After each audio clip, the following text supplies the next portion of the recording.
A priori, ils ne se ressemblent pas. Et pourtant, Nicolas Sarkozy et Valéry Giscard d'Estaing ont beaucoup de points communs. Le style déjà. Pour l'un, comme pour l'autre, l'inspiration vient des États-Unis. VGE a toujours voulu être le JFK français. Un président jeune, moderne et bon communicant.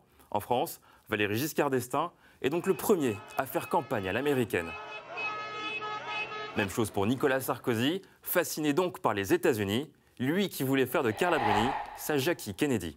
Et pour lui comme pour Giscard, la famille est un incontournable de leur storytelling.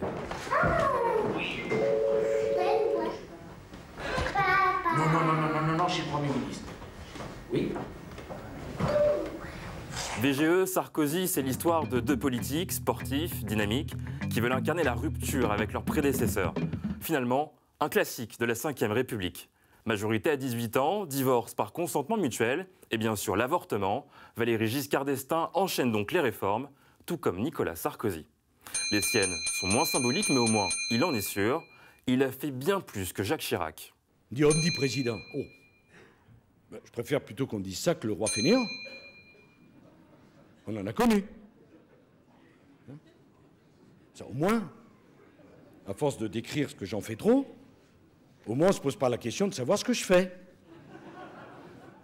Effectivement, comme VGE, Nicolas Sarkozy veut tout contrôler, refuse de déléguer, quitte à mépriser Matignon. Aux yeux de Nicolas Sarkozy, François Fillon n'est qu'un collaborateur, et entre Jacques Chirac et Valéry Giscard d'Estaing, les rapports sont tendus.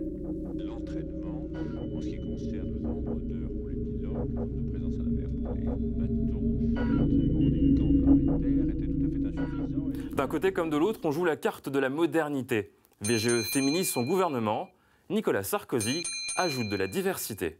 Mais très vite, la crise économique va contrarier les plans des deux présidents, très impopulaires à la fin de leur mandat. Et pourtant, déterminés à retrouver l'Élysée. Valéry Giscard d'Estaing n'a jamais réussi, comme d'ailleurs aucun président de la Ve République. Point d'interrogation pour Nicolas Sarkozy.